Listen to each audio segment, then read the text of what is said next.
Mohon ada pertanyaan untuk ahli. Singkat-singkat saja Pak Joni. Terima kasih Yang Mulia. Saya mulai ke ahli Dr. Priyo Sidi Pratomo yang memaparkan tadi tentang patient safety dan guidance professionals, yang tentu dokter, tenaga medis, dokter dan dokter gigi tidak lepas dari nature-nya, yaitu pendidikan, kemudian kolegium, pendidikan berkelanjutan, dan pengawasan terhadap etiknya itu sendiri yang kemudian muncul sebagai nature yang diturunkan ke dalam norma ini. Ketika itu menjadi beralih di taking over secara otoriter dan represif sebagai tipe hukumnya kepada Menteri Kesehatan, bahkan tanpa rational ground, kemudian ada PP 28 2024 pasal 707, 696, 717 dan Permenkes nomor 12 tahun 2024 yang mengukuhkan monopoli kekuasaan itu. Sebenarnya apakah yang terjadi dan tikungan sejarah bahaya apa yang akan terjadi? Kalau saya menariknya itu menjadi telah terjadinya perubahan mendasar paradigmatik dari public health menjadi industri kesehatan yang muncul itu dalam konsideran huruf C Undang-Undang Kesehatan. Kebahayaan apa yang terjadi ketika ini menuju kepada industri kesehatan dan menihilkan, mengerdilkan organisasi profesi dan memisahkannya atau hendak memisahkannya dengan kolegium. Dan tuduhan itu juga muncul dengan alasan-alasan yang usang yang sebenarnya sudah pernah diuji. Bahkan dalam keterangan Presiden yang dibacakan oleh Menteri Kesehatan masih menuduh adanya kepentingan, konflik kepentingan yang sebenarnya isu itu. Pertanyaan Pak, yang singkat Pak Joni, ya, mutar-mutar saudara itu. Pertanyaan saya konkret adalah kebahayaan apa yang terjadi ketika fakta-fakta itu, norma seperti itu ada dan menjadi keadaan kita hari ini. Bahaya bagi profesi, bahaya bagi masyarakat. Pertanyaan yang sama juga saya ajukan kepada saudara ahli Dr. Suharizal. Ya sudah, kalau sama tidak perlu diulang. Ya, tema pertanyaannya yang mulia. Tema pertanyaannya adalah bagaimana penjelasan dari hukum tata negara dan konstitusi menjawab atau merespon dari yang saya tanyakan tadi terhadap Dr. Priyo Sidi Pratomo. Terima kasih Yang Mulia. Saksi tidak? Nah, untuk saksi pertama adalah Bapak Dr. Pranawa. Saksi sebagai saksi yang pernah ada pada organisasi profesi cukup panjang dan lama. Pertanyaan saya singkat. Sejauh ini apa saja komponen yang ada pada ID sehingga dia eksis dan diakui nasional dan bahkan UML sebagai organisasi profesi yang layak dan karena itu tunggal. Apa sih yang menjadi genuine dan komponennya? Dan kepada saksi kedua, Dr. Setiawidi, saya ingin bertanya tentang kolegium yang independen dan tidak boleh diintervensi. Dan itu yang tidak terjadi dengan kita sekarang ini dengan PP 28. Apa yang dilakukan oleh MKKI saat ini dan kolegium bedah saraf sehingga terus bisa menjaga independensinya dulu dan sekarang? Terima kasih. Dari Presiden ada pertanyaan? Iya Bang Mulia, kami ingin pertama menanyakan kepada ahli untuk Pak Priyo. Ini mungkin ada 3 ya. Pertama, saya ingin menanyakan berapa sebenarnya secara di pasal 34 mengenai Undang-Undang Dasar Negara kita, itu kan kita menyatakan di situ dinyatakan bahwa negara itu bertanggung jawab terhadap penyediaan fasilitas pelayanan kesehatan yang layak. Ya, di mana di situ juga pastinya ada penyelenggaraan untuk Fasiankes dan juga untuk sumber daya manusianya, sarprasnya dan fasilitas lainnya. termasuk di dalamnya mungkin standar-standar, ya ada standar profesi, kepastian lisensi, dan juga setiap tenaga medis, tenaga yang mutunya bisa terjaga mutunya. Saya ingin menanyakan bagaimana pendapat ahli mengenai bagaimana pemerintah itu perlu berperan untuk memastikan yang tadi saya sampaikan, hal-hal di atas tadi. Itu yang pertama. Yang kedua, tadi ahli juga menyampaikan terkait dari praktek kedokteran yang sangat berdimensi pada keselamatan pasien. Dan ini sentralnya menurut saya menjadi tanggung jawab pemerintah dalam rangka memberikan perlindungan kepada warga negaranya. Ini kan pemerintah kan mungkin lebih netral dan mempunyai helikopter view yang lebih baik dibandingkan OP. Tapi saya ingin tahu pandangan ahli mengenai ini seperti apa. Yang ketiga, untuk Dr. Priyo, tadi juga menyampaikan gambaran mengenai OP di Amerika, yang katanya ada 6 ya, ada jamak, lalu ada peran pemerintah untuk melakukan penyatuan dalam suatu board. Gitu. Nah ini sebenarnya sudah sebenarnya akan kita adopsi dalam keberadaan konsil yang saat ini sudah kami lakukan. Saya ingin apakah hal ini bisa diartikan bahwa pemerintah itu memiliki peranan yang sangat penting dalam memperbaiki implementasi pelayanan yang dilakukan oleh profesi. Itu untuk Pak Priyo. Kemudian untuk Pak Suharisal, ini tadi Pak Suharisal menyampaikan bahwa soal politik hukum peraturan perundangan yang menyatakan bahwa 10 materi undang-undang tadi dikerdilkan. Padahal sebenarnya sesuai ketentuan pembentukan PUU ada yang namanya metode omnibus law yang lebih terintegrasi dan juga menghindari adanya tumpang tindih. Saya ingin mendengar pandangan Bapak mengenai ini. Kemudian kedua mengenai di berbagai undang-undang dan regulasi, ketika ada kebijakan baru, memang dibutuhkan suatu kepastian hukum dalam implementasinya. Sehingga secara umum terhadap pasal yang menjelaskan kedudukan aturan pelaksanaan, sehingga tidak terjadi kekosongan hukum. Bagaimana pandangan Bapak mengenai hal itu? Terakhir, untuk Pak Suharisal, ini tadi menyampaikan bahwa kekhawatiran bahwa fakultas kedokteran menjadi fakultas kesehatan masyarakat, kan gitu ya. Sebenarnya kalau sebenarnya waktu Pak Menteri menyampaikan pandangan pemerintah waktu itu sudah dijelaskan. Di luar negeri pun tidak ada namanya Faculty of Doctor. Adanya adalah Faculty of Medicine atau Medicine School. Dan di situ hampir semua ilmu yang terkait ada dokter, ada biokteknologi dan segala macamnya, sehingga kolaborasi itu terjadi dan satu kesatuan utuh. Saya ingin tahu pandangan ahli mengenai ini. Demikian Pak yang mulia. Terima kasih. Dari saksi, mohon maaf, saksi dari. Oh, saya kira saksi tidak. Izin. Silakan. Ya, izin yang mulia, untuk saksi saya rasa. Singkat Bu. Singkat. Yang pertama ke Dokter Pranawa. Dokter kemarin kan jadi ketua cabang ID dan lain-lain. Dalam perizinan yang saat ini kenapa kita rubah? Karena banyaknya konflik kepentingan dan lain-lain sehingga ada perizinan sampai 1 tahun baru keluar, Dok. Nah, menurut saksi, apakah di sana saat itu, karena barangkali di saksi tidak ada kejadian seperti ini ya, tetapi aduan di kami itu izin dikeluarkan 1 tahun bahkan 2 tahun baru dia bisa berpraktek karena banyaknya konflik kepentingan di situ. Yang kedua adalah untuk Pak Pranawa juga.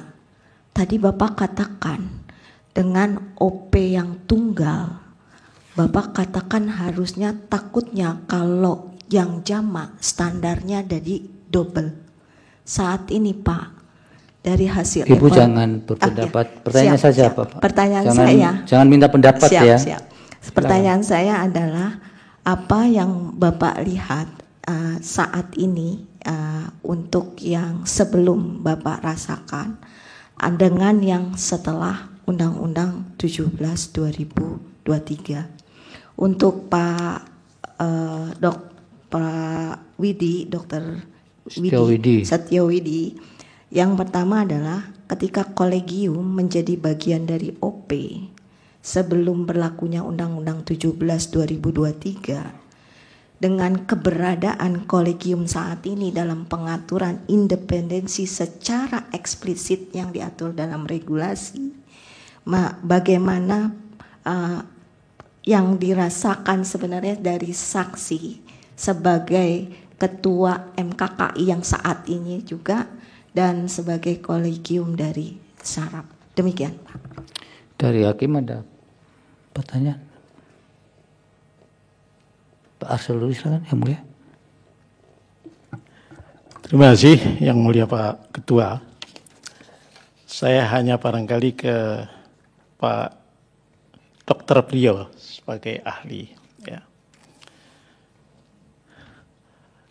Saya hakim karena itu pasti bukan dokter, dok. Tetapi saya mengikuti ya reformasi sistem kesehatan yang terjadi di Inggris. Dan Anda kebetulan juga di salah satu slide-nya itu mengambil contoh kolegium di Inggris. Ya. Kebetulan saya waktu itu lagi sekolah di sana. Ya. Tahun 2010 itu dimulailah NHS Reform, National Health Service Reform. Ya. Jadi mau saya katakan yang pertama adalah bahwa reformasi sistem kesehatan itu dilakukan tidak hanya di Indonesia, tapi juga di sejumlah negara yang lain termasuk di Inggris. Bahkan kalau saya baca BMJ, British Medical Journal sekarang ini, Inggris sudah mau mereformasi lagi sistem kesehatannya di tahun 2025 ini. Ya. Nah, cuma memang bedanya, di Inggris itu reformasi kesehatan dipersiapkan dengan matang. White paper-nya untuk NHS Reform itu diterbitkan tahun 2007. Ya. Perdebatan publiknya sampai 2010, tahun 2010 dibawa ke parlemen, dan tahun 2012 baru keluar Healthcare Reform 2012. Itu, ya. Memang agak beda dengan di sini. Kalau di sini memang serba cepat, gitu, ya. Itu. Nah, mungkin karena di Inggris kerajaan nggak ada masa jabatan kepala negaranya, gitu ya. Nah, tapi dok, ada satu hal yang saya simbolkan di sana, ya, yang keadaannya mirip-mirip di Indonesia ini, ya. Sebelum NHS Reform 2012, ya, boleh dibilang yang namanya organisasi-organisasi profesi kesehatan sebagai self-regulatory profession atau self-regulatory organization itu sepenuhnya punya otonomi. Ya. Jadi regulasi pemerintah itu hanya sedikit. Tapi ini menimbulkan masalah, dok. Karena itu saya kira kita semua yang mengikuti itu juga membaca bahwa karena otonomi yang begitu besar, maka terjadi kasus yang disebut dengan bad apple doctors itu di Inggris. Ya. Jadi ada persoalan-persoalan yang terjadi dengan kasus-kasus tentang pelayanan kesehatan khususnya yang dilakukan oleh para dokter di sana. Sejumlah dokter atau oknum dokter lah, kalau di sini kan senang pakai kata oknum. Nah, jadi maka kemudian bergeraklah reformasi itu, ya. Tetapi memang yang kemudian terjadi di Inggris, reformasinya tidak menghasilkan satu rezim perundang-undangan yang over intervention terhadap dunia dan organisasi profesi kesehatan. Saya belum sampai pada satu kesimpulan bahwa Undang-Undang 17 itu over intervention ya Pak Sundoyo, jadi jangan perkecil hati dulu. Ya. Nah, yang saya lihat kemudian yang terjadi di sana, reformasi kesehatan itu menghasilkan sebuah boleh dibilang paradigma baru dalam pelayanan kesehatan antara pemerintah dan organisasi profesi sebut saja GMC, ya, atau Royal College of Physicians, itu ya. Itu yang disebut dengan paradigma collaboration and oversight. Ya. Nah, ini yang sebetulnya, ini sudah diminta oleh Yang Mulia Pak Wakil Ketua, ini yang sebetulnya diperlukan juga ya oleh mahkamah ini, pikiran-pikiran bagaimana sebetulnya menempatkan, saya sebut saja Undang-Undang 17 itu adalah sebagai sebuah reformasi kesehatan, tetapi yang mampu kemudian memberikan jalan tengah. Jadi tidak semangatnya itu mengembalikan ID pada posisinya semula, ya, seolah-olah pemerintah itu enggak, atau hanya sedikit saja boleh turut campur, ya. Tetapi juga kemudian tidak menciptakan suatu rezim yang over intervention itu tadi. Itu. Nah, ini yang sebetulnya kami ingin dengar. Nah, barangkali Pak Dr. Priyo Siti Pratomo, karena di sini juga menyebut Inggris, itu sebetulnya yang kita perlukan dari kalangan kedokteran. Jalan tengahnya itu apa? Bahwa organisasi profesi itu harus berubah dan terdampak itu iya, karena itu terjadi juga di Inggris ini.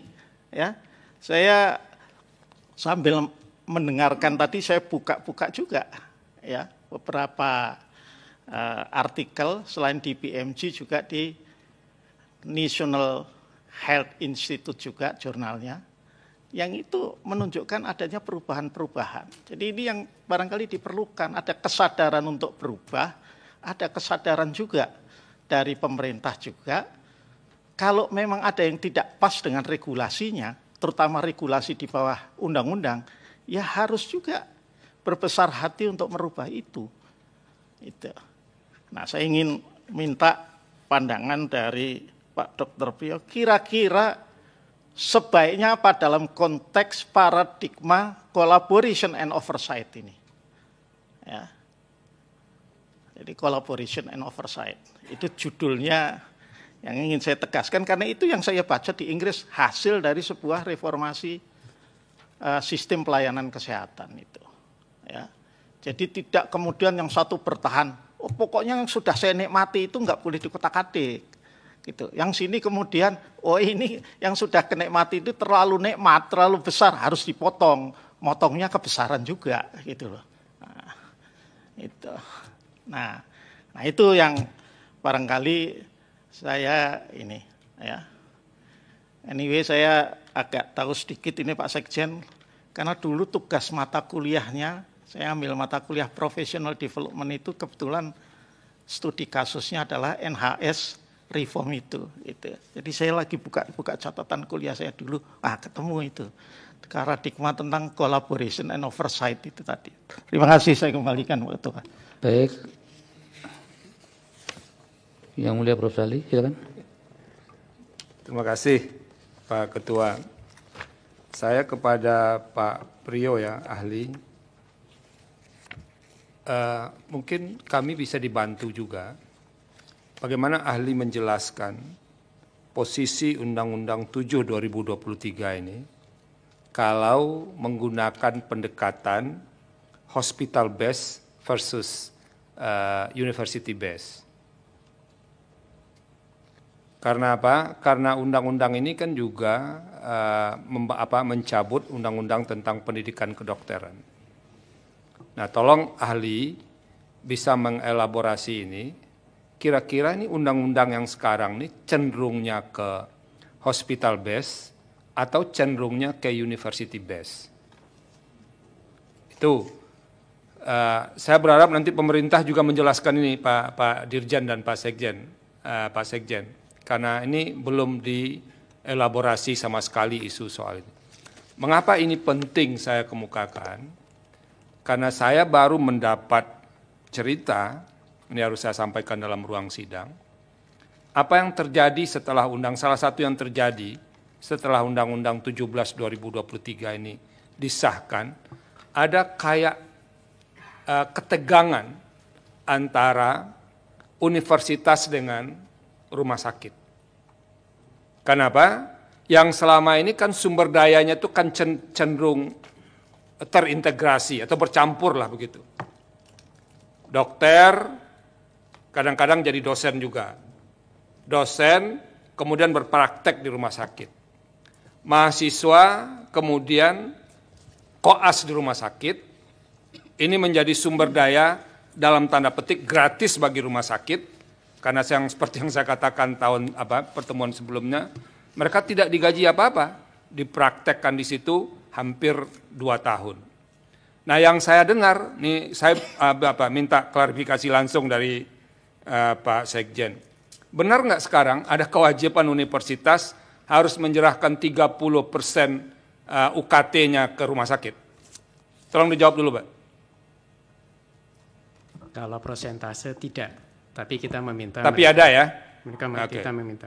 Oke. Nah, ini satu soal sekarang ini, bahwa ada kewajiban universitas harus menyetorkan sekian persen dari UKT mahasiswa yang koas di rumah sakit, kira-kira begitu. Jadi kalau yang universitasnya besar UKT-nya itu lebih besar juga rumah sakit menerima. Nah, ini yang saya terima, tapi yang saya terima informasi, makanya saya perlu klarifikasi di ruang sidang ini. Jadi benar ada ya persentasenya Pak Sekjen ya? Iya, tapi bukan untuk koas Pak, tapi untuk PPDS, untuk spesialis. PPDS ya, bukan yang koas ya? Bukan. Maksudnya yang PPDS itu harus menyerahkan sekian ya? Spesialis. Oke, saya koreksi kalau begitu. Jadi bukan yang koas. Karena yang koas ternyata nggak nambah uang sekolahnya. Nah, ini saya mau dapat penjelasan dari ahli, dari Pak Priyo, dan nanti tolong soal university based dan hospital based ini dijelaskan tambahan keterangan, Pak. Jadi segera disampaikan ke kami. Bapak segera aja masukkan, Pak, bahan-bahan yang kami minta agar ini bisa di cross check dalam persidangan. Jadi permintaan-permintaan kami itu soal apa kelemahan ID dan segala macamnya, tolong dikemukakan ke kami. Itu satu yang saudara ahli.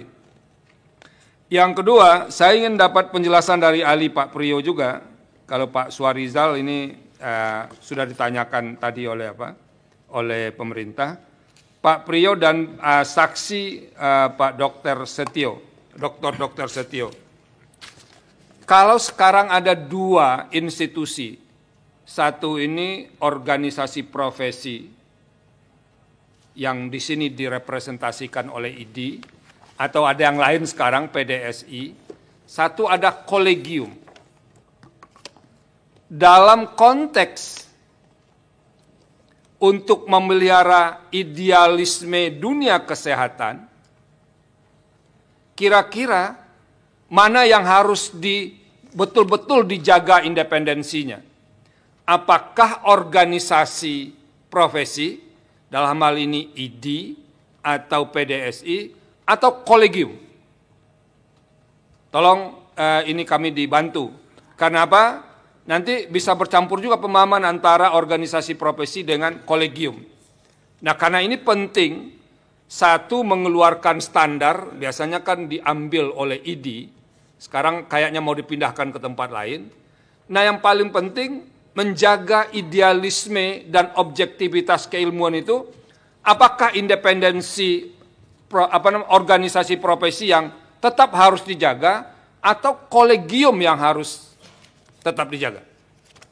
Yang ketiga, tolong juga diberi penjelasan, kalau misalnya pada akhirnya ada pilihan kolegium yang harus dijaga independensinya, sementara organisasi profesi bisa agak lebih blur, kira-kira dalam undang-undang baru ini, seberapa jauh sih intervensi atau keterlibatan pemerintah yang bisa dalam quote, dalam tanda petik, itu merusak objektivitas organisasi itu. Nah, itu tolong dijelaskan oleh ahli. Terima kasih Pak Ketua. Prof. Arief yang mulia, silakan. Baik, terima kasih Pak Ketua. Saya ke pihak terkait ini dua-duanya, tidak ke ahli dan saksi. Nanti saya akan bereaksi untuk saksi dan ahli kalau sudah seimbang apa yang disampaikan oleh ahli dan saksi dari pemerintah. Karena kalau saksi ahli yang didatangkan pemohon otomatis pro ke sana kan. Nah, jadi kalau saya percuma saja, nanti setelah dengar dari ahli saksi dari pemerintah, baru nanti kita cross check yang benar di mana kita jalan tengahnya. Begini, Pak Jajang, organisasinya Pak Jajang berdiri tahun berapa itu? Tahun 2022. 2022. Nah, ini yang saya jadi begini. Kebetulan putusan tahun 2015, saya waktu itu kalau tidak salah sebagai Ketua Mahkamah Konstitusi. Kita dalam rapat-rapat bersikeras organisasi profesi kedokteran harus tunggal. Karena menyangkut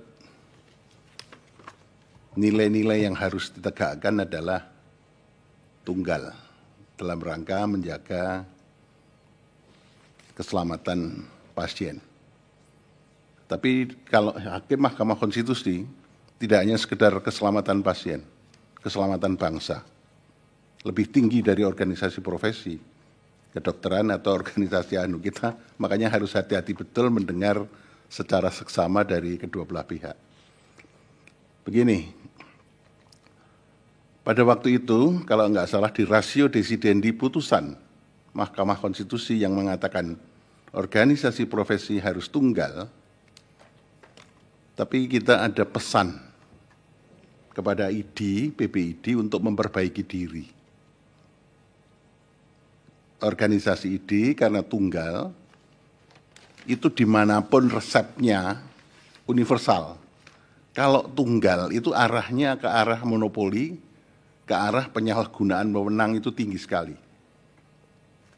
Makanya kita mengatakan organisasi ID tetap tunggal, tapi organisasi ID harus memperbaiki diri.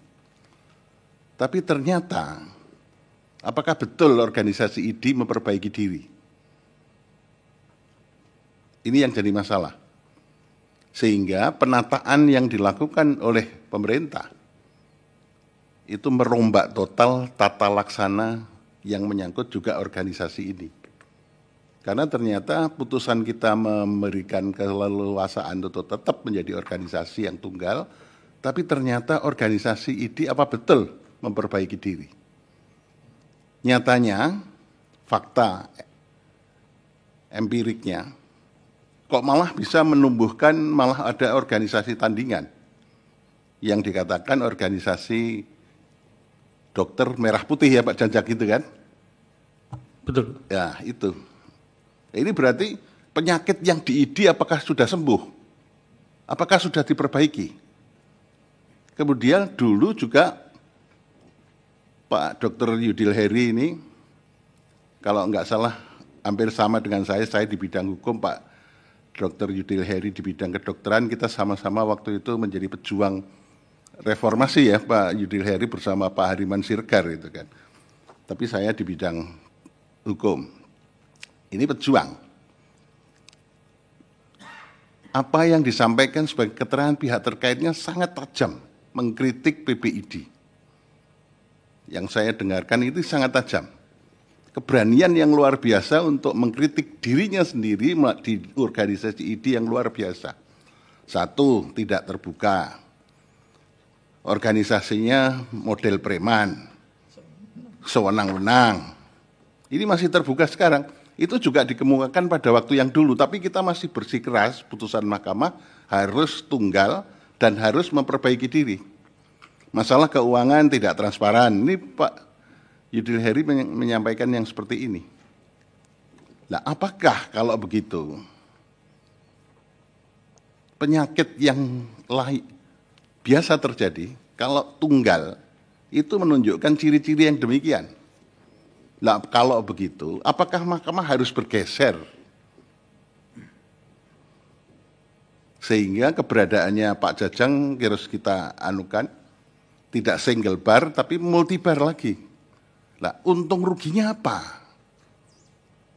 Kita harus hati-hati itu.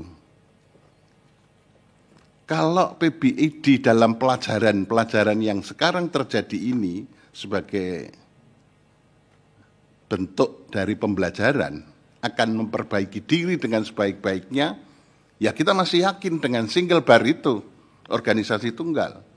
Tapi kalau hakim mahkamah kemudian tidak teryakini kalau itu organisasi tunggal, ternyata penyakitnya nggak sembuh. Ya mau tidak mau kita bisa memutus menjadi organisasi yang tidak tunggal. Itu yang harus kita anukan bersama. Tapi kita juga tidak gegabah untuk menyatakan itu. Kita harus sangat hati-hati betul.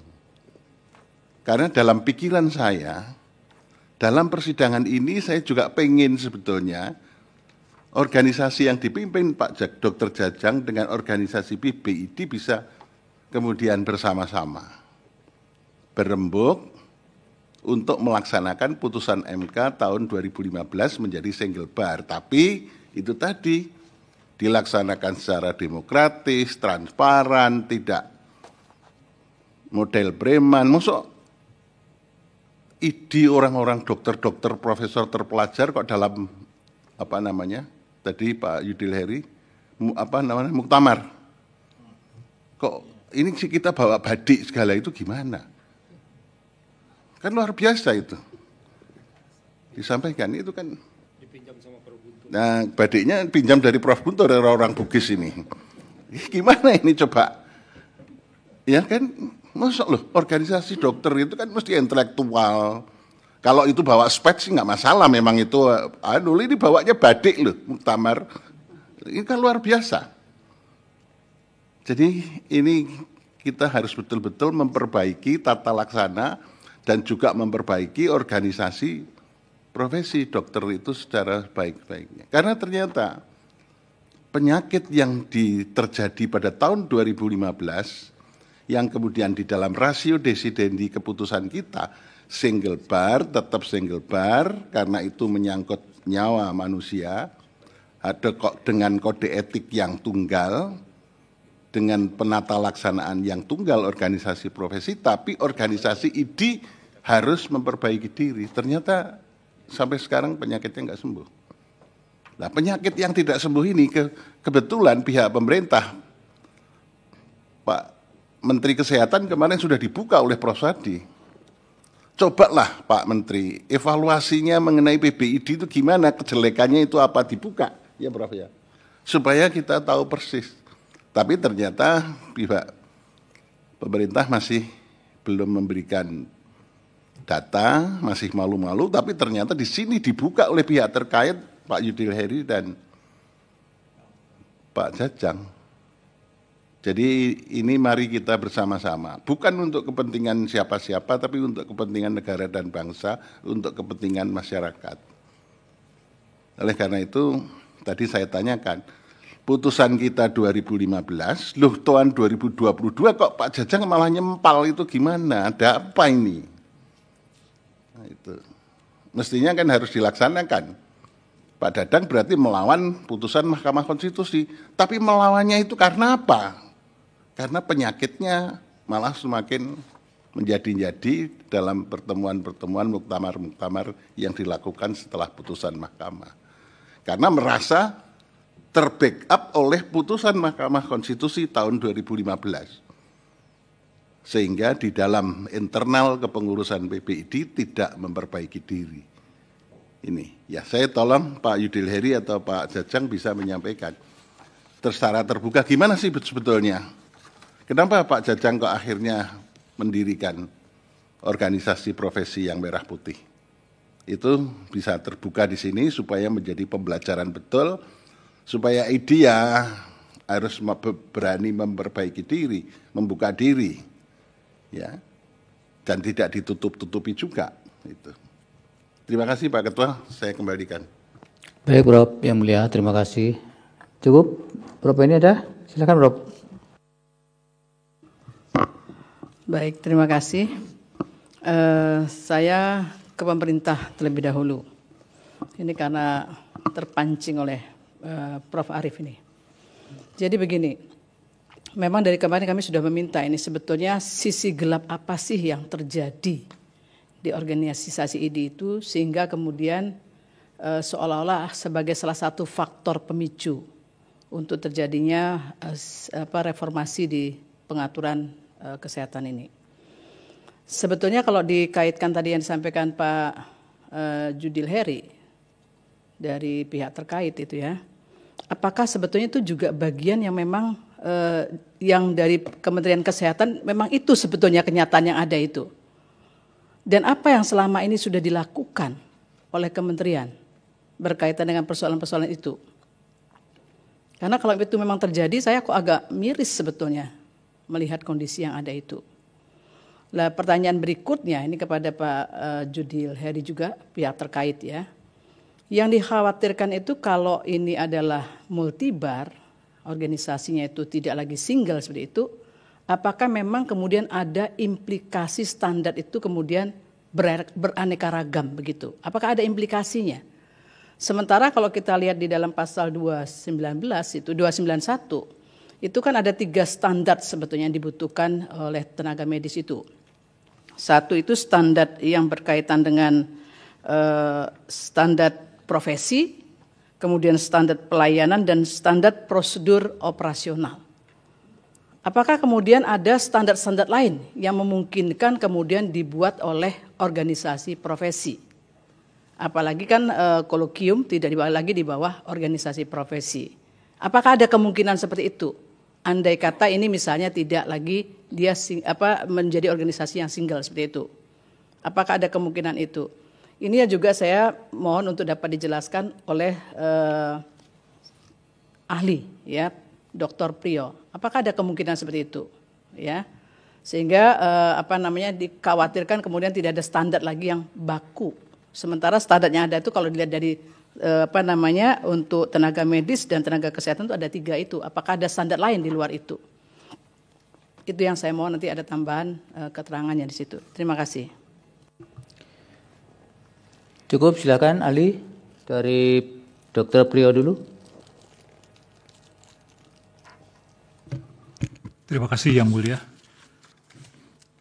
Saya menjawab dari pemohon tadi, apa akibatnya? Yang pertanyaan pertama tadi saya katakan bahwa itu justru bisa bertentangan dengan Undang-Undang Dasar 1945. Utamanya di alinea keempat pembukaan Undang-Undang Dasar 45. Di situ kan ada tugas negara. Kemudian tentunya terkait dengan pasal 34 ayat 3 dan juga pasal 28H. Itu yang bisa membahayakannya. Satu hal lagi yang di luar itu adalah apa yang terjadi pada pemerintah Jerman pada masa Nazi sehingga menghasilkan Declaration of Helsinki, di mana terjadi percobaan pada manusia yang pada waktu itu adalah kaum Yahudi yang menjadi targetnya, dimasukkan ke ruangan gas, atau yang terjadi pada bangsa Amerika di mana Presiden Clinton terpaksa meminta maaf kepada bangsanya sendiri terkait peristiwa di Alabama pada kaum Afro-Amerika yang pada waktu itu diinokulasi penyakit sifilis, padahal ada obat penisilin, tidak diobati, dipakai menjadi riset. Dan itu akhirnya menjadi sesuatu yang katakanlah melanggar hak asasi manusia. Jadi kalau itu dipakai oleh pemerintah dan pemerintah terlalu kuat dalam hal itu yang bisa terjadi. Sejarah kita punya hal itu. Ini yang saya khawatirkan. Kemudian terkait dengan dari Kementerian Kesehatan, bagaimana sebetulnya karena pemerintah punya peran. Saya sepakat sekali Pak. Pemerintah memang punya peran Pak. Tapi mari kita lihat pada Undang-Undang 17 tahun 2023 itu. Hemat saya, mestinya pemerintah itu mengutamakan pendekatan promosi kesehatan dan pencegahan sakit. Misalnya, ya warung-warung itu ditera kadar gulanya kelewat tinggi apa enggak, garamnya kelewat tinggi apa enggak. Itu teori Bloom mengatakan begitu, bahwa orang sehat itu bukan karena faktor-faktor rumah sakitnya atau spesialisnya, tetapi pada lingkungannya yang sehat, pada perilakunya yang sehat. Itu kontribusinya 70%. Itu HL Bloom tahun 74 telah memastikan hal itu. Kita selalu bergesernya kepada spesialistik, kuratif. Jadi kalau seperti itu menurut hemat saya, bahwa tata kelola sumber daya manusia kesehatan yang baik, jaminan keamanan keselamatan kerja untuk SDM, kepastian kesejahteraan itu tanggung jawab Kementerian Kesehatan. Pengadaan distribusi alat dan sarana kesehatan sesuai kebutuhan wilayah dan ketersediaan SDM. Tetapi pendidikan bagi SDM, biarkanlah kolegium yang independen ini. Karena dengan cara itu, apa yang diharapkan oleh Yang Mulia Pak Hakim, siapa tadi saya lupa ya, Pak Saldi ya, yang mengatakan kolaborasi. Disitulah terjadinya, bukan, Pak yang dari Inggris tadi sekolah, Pak Arsul Sani, bahwa kolaborasi itu yang kita harapkan sekarang ini. Baik, kalau begitu tadi saya sampaikan kan, mengapa bukan kolegium inilah yang menjadi pembuat resepnya. Kemudian dapurnya itu ada di universitas, kemudian tempatnya memasaknya itu bukan dapur itu adalah tempat memasaknya, yang tempat kerjanya itu adalah di rumah sakit pendidikan. Jadi ini berkaitan juga dengan apa yang ditanyakan oleh Yang Mulia Profesor Saldi yang mengatakan hospital base atau university base. Sebetulnya di Amerika sekalipun rumah sakit yang baik itu adalah yang pendidikannya diampu oleh universitas. Saya punya pengalaman, kenapa? Saya mengirimkan murid saya dari sini ke Amerika sana. Dia memang bekerja di rumah sakit biasa, tapi rumah sakit itu diampu oleh university. Salah satu lagi, saya kebetulan dekat dengan Pak James Riyadi. Pada waktu Pak James Riyadi bilang sama saya, Dr. Priyo, saya ingin rumah sakit Siloam ini menjadi rumah sakit, juga pendidikan. Kaget saya. Karena CEO-nya nggak begitu. CEO-nya maunya ini nggak boleh ada urusan pendidikan di sini. Saya tanya, Pak James kenapa berubah seperti ini? Dia mengatakan kepada saya, Dr. Priyo, rumah sakit yang baik itu adalah rumah sakit yang diampu oleh sistem pendidikan. Saya ingin juga, orang yang berpraktek di sini itu punya gelar S3. Kenapa? Karena itu dasarnya adalah evidence-based medicine. Saya nggak ngebayang seorang, konglomerat seperti itu punya daya pikir yang seperti itu gitu loh. Melampaui, seorang akademisi kalau menurut saya. Bukan saya membanggakan dia, tapi saya cukup dekat dengan dia. Jadi memang hospital base itu adalah tempat melakukannya, tetapi tetap pengampuannya ada di dalam university base. Itu Profesor Saldi yang terhormat. Kemudian tadi berkait juga dengan apa yang disampaikan oleh Kementerian Kesehatan berkait dengan di Amerika. Ya betul, seperti saya katakan tadi, bahwa di Amerika itu radiolog itu ada 6. Tetapi pada waktu mereka akan membuat pendidikannya, maka semua diminta bersatu. Bukan berarti lain profesi, sama-sama radiologi, tapi perhimpunannya harus berembuk untuk menetapkan sama-sama, artinya di situ adalah pengampuan tentang pendidikannya memang satu. Kolegium itu satu. Jadi kalau saya dipertanyakan oleh yang terhormat tadi, Profesor Saldi yang mengatakan ini bagaimana, apa dulu yang kita harus dahulukan? Kolegium harus independen. Karena kolegium itu adalah peer-nya sebetulnya. Kalau organisasi bisa banyak, tetapi sebetulnya di dalam dunia kedokteran organisasi nggak mungkin banyak. Karena kalau banyak juga berbahaya. Berbahayanya di mana? Sumpah dokter itu yang melandasi kode etik kedokterannya. Mahkamah Kehormatan Etik Kedokteran itu bersandarkan kepada sumpah dokter. Bisa dibayangkan kalau orang melanggar etik dari satu profesi ini lalu dia pindah ke perhimpunan yang lain dan perhimpunan yang lain punya kode etik yang agak beda, agak runyam itu. Bagi siapa runyamnya? Bagi keselamatan negara dan bagi keselamatan pasien. Itu yang saya pikir kelihatannya di dunia kedokteran memang tidak bisa kalau untuk lebih dari satu. Tapi kalau soal kolaborasi saya sepakat. Kemudian yang disampaikan oleh Menteri Kesehatan, saya kira udah ya, tiga-tiganya udah. Kemudian dari Ibu Eni, yang mulia Hakim Profesor Eni, bahwa multibar tadi Bu, terkait dengan etiknya Bu. Saya mantan Ketua Mahkamah Kehormatan Etik Kedokteran, 2 periode. Jadi kalau, dan itu terjadi Bu, saya radiologi, di radiologi itu udah pecah Bu. ada Perhimpunan Dokter Spesialis Radiologi, PDSRI, lalu ada Perhimpunan Dokter Spesialis Klinik Radiologi. Dia bikin kolegium sendiri, yang PDSRKI, padahal di PDSRI ada kolegium ya, dan dia bikin organisasi sendiri. Pada akhirnya yang terlunta adalah anak didik. Kenapa? Karena anak didik itu pada waktu ujian board, yang satu membuat penyelenggaraan sendiri, yang satu lagi juga iya. Tetapi pada waktu mau mengeluarkan STR, kebetulan pada waktu itu PDSRKI pemimpinnya punya kuasa terhadap Kementerian Kesehatan, terhadap Konsil Kedokteran. Sehingga ini yang lulusan PDSRI dari 6 universitas ini hampir nggak punya STR. Lalu kita membuat dialog. Ini jangan sampai merugikan anak didik, merugikan masa depan. Jadi itu suatu gambaran sebetulnya. Kalau kita multibar, justru itu akan merugikan negara pada akhirnya. Apa yang terjadi pada waktu itu, kita mengalah yang PDSRI. Ya sudah, anak-anak dari PDSRI ini ujian lagi kepada PDSRKI dan membayar lagi uang gitu loh. Itu realitasnya yang ada seperti itu. Tapi sekarang kita bisa perbaiki, kita berdialog, nggak bisa. Kalau kepengen radiologi itu nanti unggul, harus satu. Karena tujuannya adalah bukan buat kita, tujuannya adalah buat masyarakat, buat patient safety. Saya kira itu yang bisa sampaikan. Cukup. Pak Suharizal silakan. Terima kasih Yang Mulia, izin menjawab. Pertama yang ditanyakan oleh Pak Joni, kuasa dari pemohon. Dalam pandangan saya Pak Joni, bahwa setiap orang berhak atas kepastian hukum. Pasal 28D ayat 1. Makna itulah yang sesungguhnya tidak ada dalam, ya sebutlah pasal 311 Undang-Undang 17/2023 tadi itu. Pada titik itulah menjadi sebuah keharusan, apapunlah bentuk organisasi, kepastian hukum itu harus ada. Nah, ketika dia tidak membidas secara tajam, apa itu tenaga medis, apa itu tenaga kesehatan, dia menimbulkan ketidakpastian. Ketidakpastian itulah yang inkonstitusional ketika kita bandingkan, ketika kita perhadapkan dengan pasal 28D ayat 1 tadi itu. Lalu kemudian pertanyaan berikutnya dari dari termohon, izin Pak Sekjen. Saya ingin mengatakan Pak Sekjen bahwa Undang-Undang 17/2023 itu bukanlah omnibus law seperti apa yang kita praktikkan.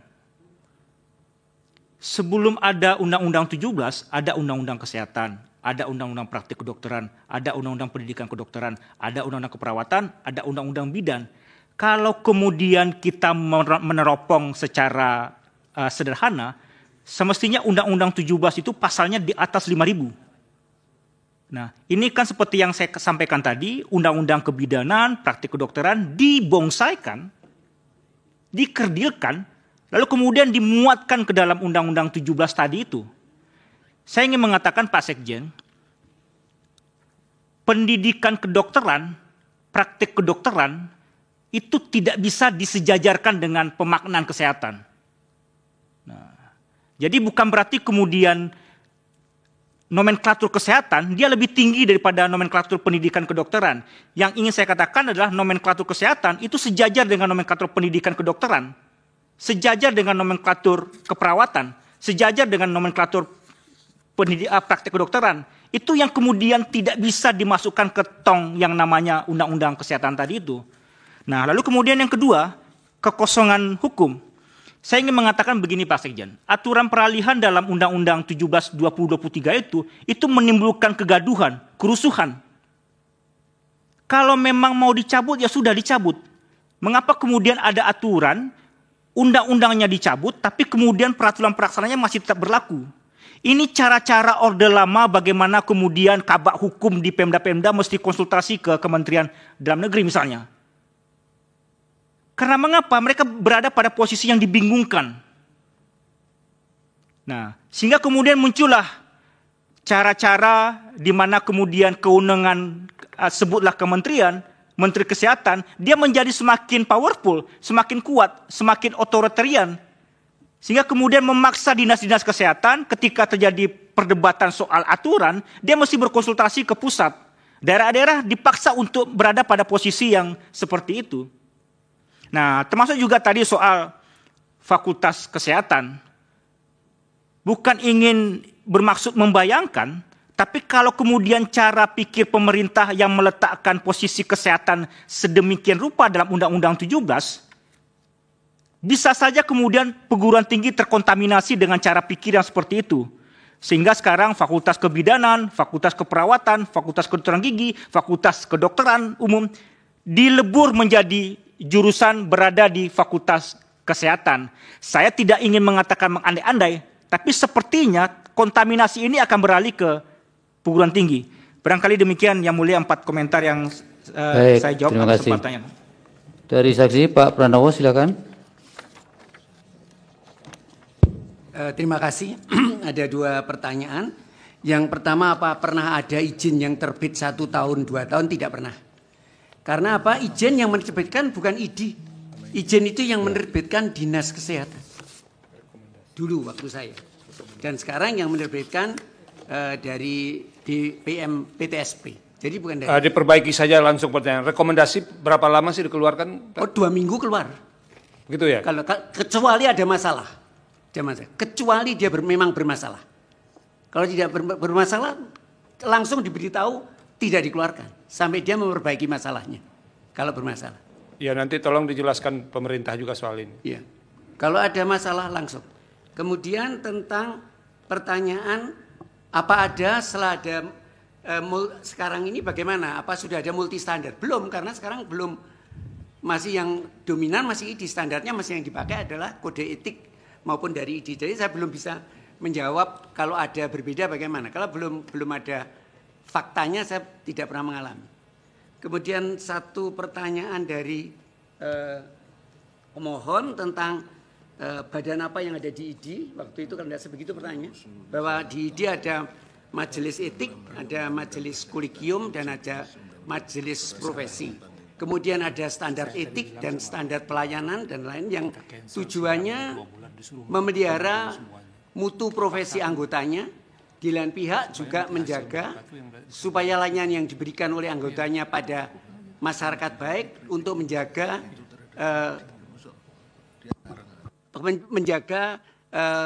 yang kita layani kesehatannya. Menjaga supaya tetap terjamin mendapat layanan yang sebaik-baiknya. Saya kira 2 pertanyaan itu saja. Terima kasih Yang Mulia. Baik, Dr. Setio silakan. Baik, terima kasih.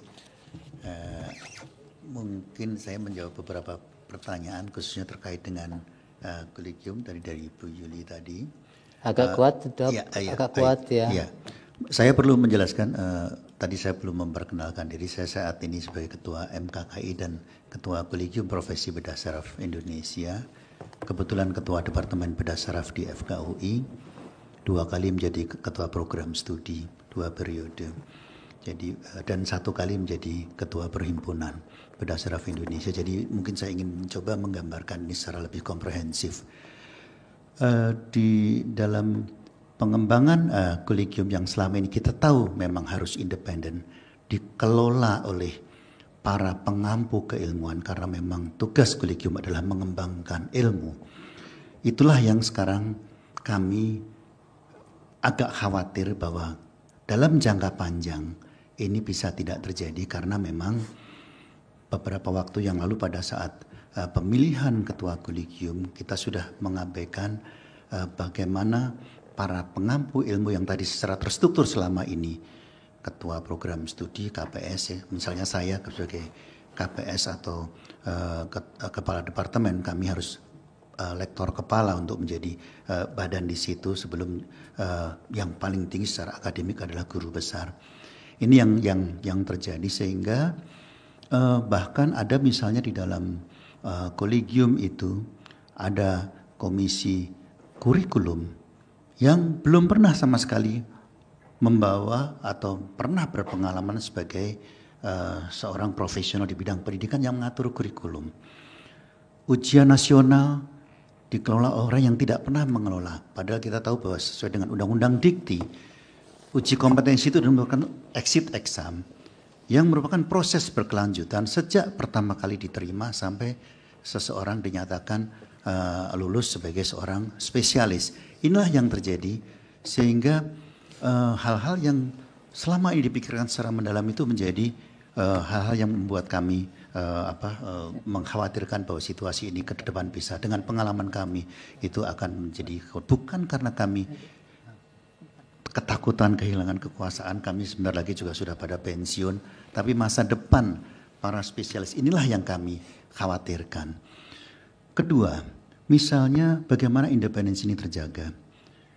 Kami tiba-tiba mendapat kabar bahwa dalam kaitan dengan kompetensi, dalam rangka memenuhi kebutuhan nasional, seorang ahli bedah segera diberikan kompetensi untuk menangani operasi membuka otak, mengambil darah yang ada di dalam otak. Yang dalam pendidikan kami bedah saraf saja, misalnya karena yang tanya tadi kebetulan bedah saraf, itu kami membutuhkan paling tidak tahun keempat itu untuk bisa mereka membuka otak. Karena sama sekali berbeda. Kami pernah pada saat melakukan share kompetensi dengan bedah, ada 8 kompetensi yang kami pada saat itu secara bersama-sama ini harus dikelola oleh dokter bedah. Karena dalam keadaan emergensi di daerah, itu beberapa hal yang memang bisa dengan pelatihan tertentu, misalnya epidural, semua yang kami berikan adalah di luar permukaan otak. Itu masih dalam keamanan yang itu pembicaraannya sangat mendalam di antara para guru besar dan para pengampu keilmuan dari kedua belah pihak. Tiba-tiba kemarin keluar, itu membuat kami, inilah apakah independensi yang begini yang bisa membahayakan masyarakat ini akan bisa terjadi. Ini adalah salah satu contoh. Sehingga walaupun kami tahu bahwa kebutuhannya adalah bahwa kalau ada pasien yang stroke, itu bisa ditahan.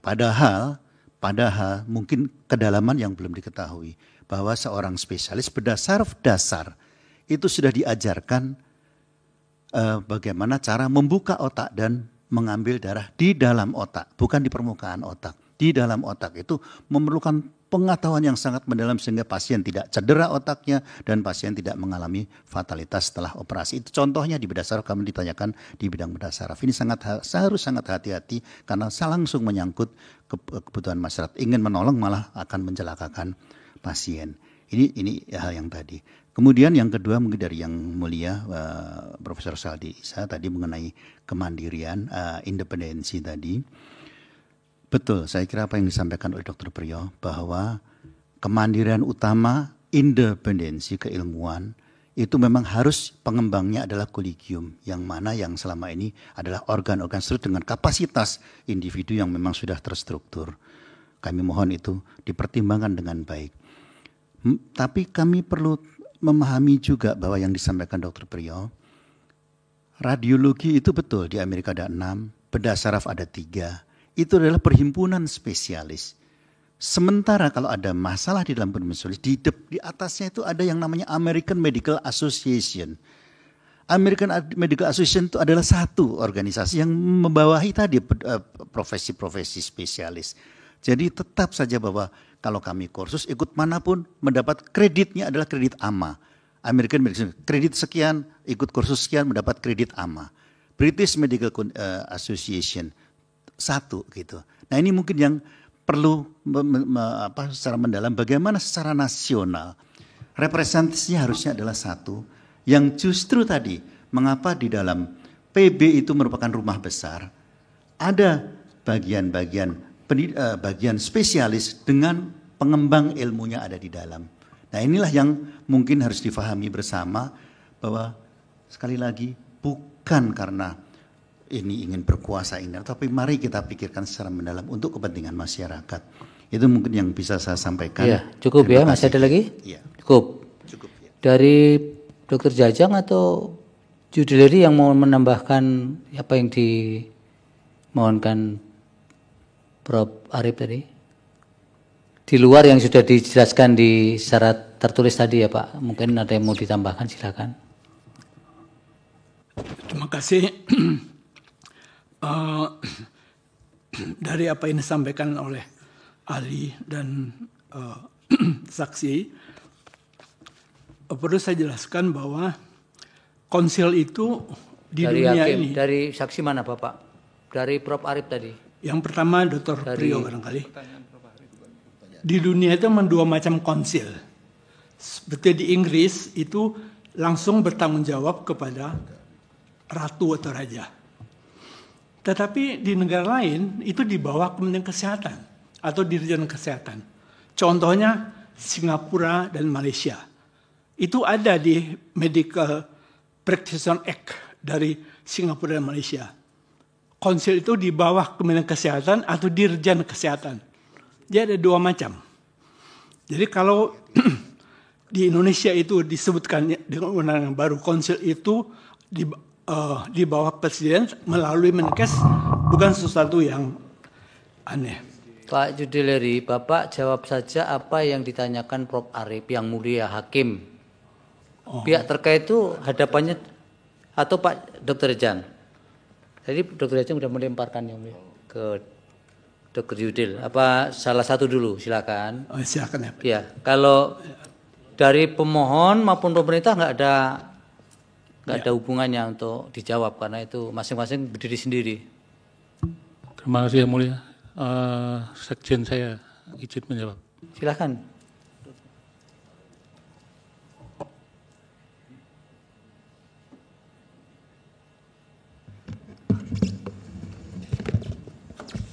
Terima kasih yang mulia. Assalamualaikum warahmatullahi wabarakatuh. Yang terhormat Hakim MK, pihak pemohon dan termohon dan pihak terkait. Nama saya Dolar, Sekretaris Umum Perkumpulan Dokter Seluruh Indonesia. Bahwa Perkumpulan Dokter Seluruh Indonesia ini berdiri sebelum ada Undang-Undang 17 tahun 2023, yaitu tepatnya 12 April 2022. Dan juga pada waktu bulan September, Kumham sudah mengeluarkan surat bahwa ID dan PDGI ini adalah ormas. Saya punya suratnya yang ditujukan dari Kumham ke Pak Yudil Heri tahun 2022, yaitu bulan September begitu. Kenapa kami membentuk Perkumpulan Dokter Seluruh Indonesia? Karena sesuai dengan putusan dulu, memang tunggal tapi harus diperbaiki. Menurut kami belum diperbaiki secara tuntas. Belum diperbaiki secara tuntas. Contohnya apa? Kita lihat di dalam Undang-Undang 29 tahun 2004 di dalam pasal 36. Setiap dokter atau dokter gigi berpraktik di Indonesia wajib memiliki surat izin praktek. Itu bagus, memang harus punya ICP. Di dalam pasal 38, untuk memperoleh surat izin praktek ada 3 syarat yang utama. Yang pertama, punya surat tanda registrasi. Kedua, punya tempat praktek. 3, ada rekomendasi dari organisasi profesi. Nah, siapa yang disebut organisasi profesi? Di pasal 1 ayat 12. Yang disebut organisasi profesi, ID untuk dokter, PDGI untuk dokter gigi. Jadi kami dulu sebagai ketua ID menerbitkan rekomendasi untuk izin praktek dokter.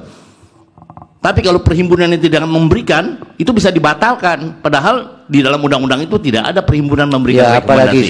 Apalagi itu satu hal. Ya. Pembenahan apalagi yang diinginkan tapi tidak dilaksanakan apa? Contohnya misalnya tentang penempatan dokter-dokter. Saya pada waktu bertugas di Konsil Kedokteran Indonesia, di KKI saya. Jadi pada waktu itu kami berkunjung di satu daerah, salah satu rumah sakit Muhammadiyah menyekolahkan 15 dokter. Begitu pulang nggak bisa masuk ke rumah sakit Muhammadiyah, dilarang oleh perhimpunannya, nggak bisa praktik di situ. Tiap-tiap menyekolahkan dia bisa praktik di situ, dan itu berlaku seperti itu. Ya, berkaitan dengan penempatan dokter. Ya, penempatan. Kemudian apa lagi? Ya mungkin masih banyak lain nanti akan diberikan secara tertulis. Bisa, saya terus tambahkan ya Pak ya. Ya, terima kasih. Baik. Baik.